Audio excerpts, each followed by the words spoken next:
I'm very happy to be here, and I also feel a bit uneasy as the expert. I would rather be able to talk with you, to interact with you, to engage in the ethnographic life, rather than talk about it.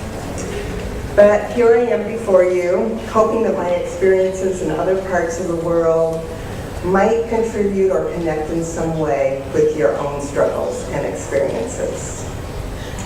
I also have to note that all three of our presentations have parallels and themes that just happened by circumstance, I think. I was in Turkey once before, 43 years ago.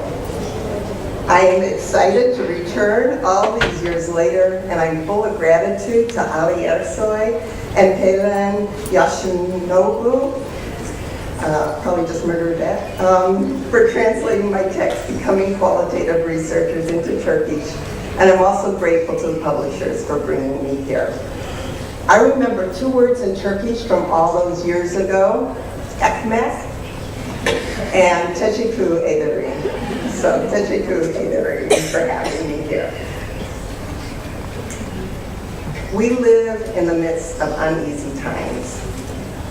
Referred to in academia as post-colonial and postmodern, these times are marked by fragmentation and globalization, the questioning of any one truth and fundamentalism, challenges to the nation state, and rise of popular democracy as local groups claim both autonomy and seats at the table of decision-making.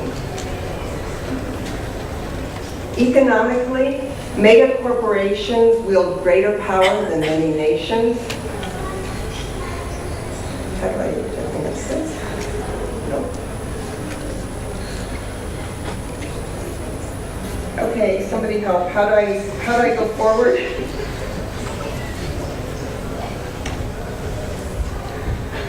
Sorry.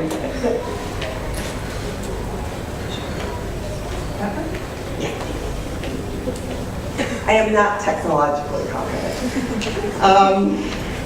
Okay, and trade agreements benefit economies of scale to the detriment of subsistence communities. The Earth's diet, what people throughout the world eat, is becoming more similar, with a high dependence on a few staple crops that, if affected by drought or disease, would plunge increasing sectors of this world into absolute hunger.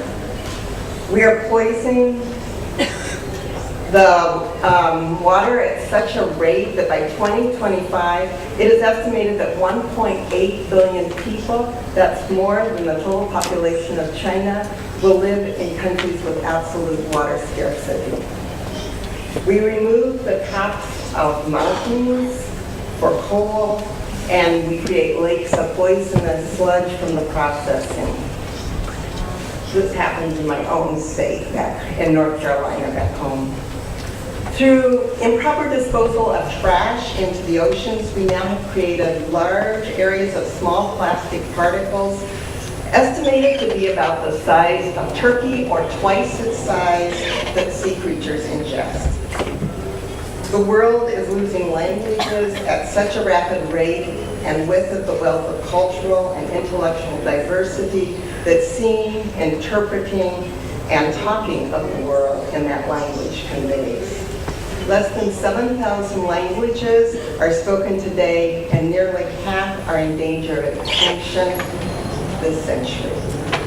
Conservative estimates are that every 3 months, a different language falls out of use.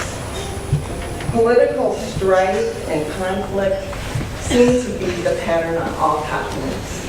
We continually escalate the power of wars, and wars continuously occur.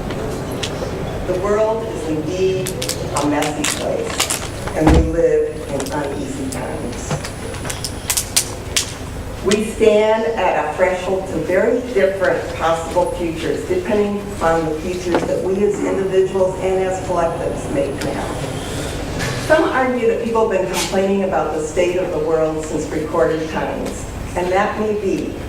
But one definition of globalization is the compression of time and space. The world is made smaller by decreasing how long it takes to get from one place to another, and even smaller by the amount of time it takes to circulate a thought. As time is compressed, many facets of our lives speed up. But globalization also serves to stretch out social life across space and time. And it does not shrink equally for everyone in all places. Localities become settings for relationships at a distance as people migrate or take up work in different regions of a country or different parts of the world.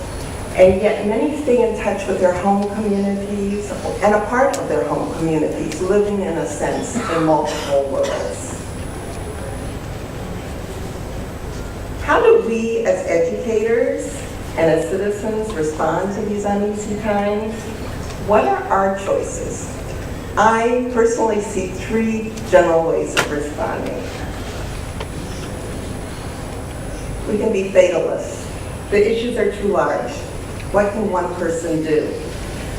We can simply live our life as best we can and hope that nothing bad really happens. Or we can choose to be deniers or enablers.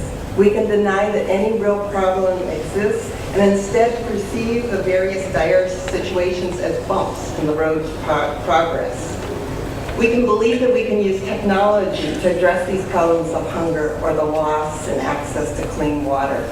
We can grow the market system, which is an inequity, will work themselves out. Or we can be agents of change. As agents of change, we ask questions. We don't pretend to have the answers. We ask, how do we create a safer, more just, equitable world that supports diversity in all forms? And we seek answers to that question, not just one answer, but multiple answers for multiple contexts. Educators, I believe, belong to this third group. They want to make a difference. They are also expected to fix all kinds of societal problems. In teaching social foundations of education courses many years ago, I learned to use a simple diagram that I still find useful. The political economy, the dominating ideologies, and the educational systems are interrelated, affecting and affected by each other. As the political economy becomes more involved in global trade and technological industries, for example, educational systems are expected to help prepare young people for the world of work in these fields. As values and beliefs, for instance, support civil rights for children with disabilities, then educational systems are expected to fairly prepare all people equitably.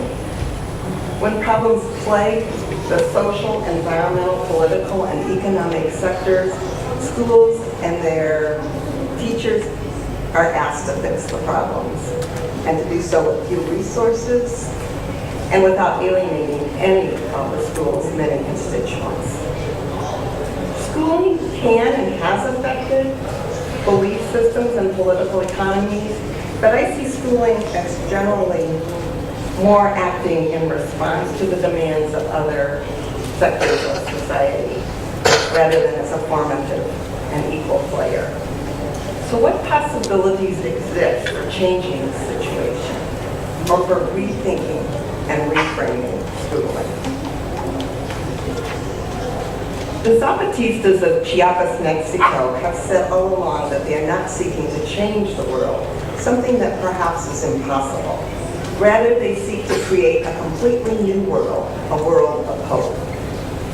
I don't know if it's possible to completely change our schooling systems, to solve the problems of formal education, the ways in which we operate schools, and what we expect of them. But it is possible to reframe our thinking on education.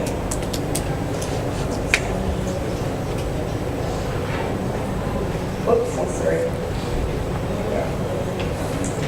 So it is possible to reframe our thinking on education. And so we ask the question, how can we make the world of education anew? From my perspective, The ideal education system has three interwoven purposes. First, to generate knowledge, and I use the word generate and not impart. I believe we need to produce knowledge and to teach others how to do so as well. To generate creativity. How often do we hear that schools stifle curiosity and creativity rather than nurture it? Creativity is the spark by which innovations and solutions take place, as well as the source of fulfillment. And to generate care and connection with the goal of a more just world. We live in a globalized world that puts us face to face with our differences. How do we learn and teach others to nurture harmony in our difference, rather than to fear people and customs that are different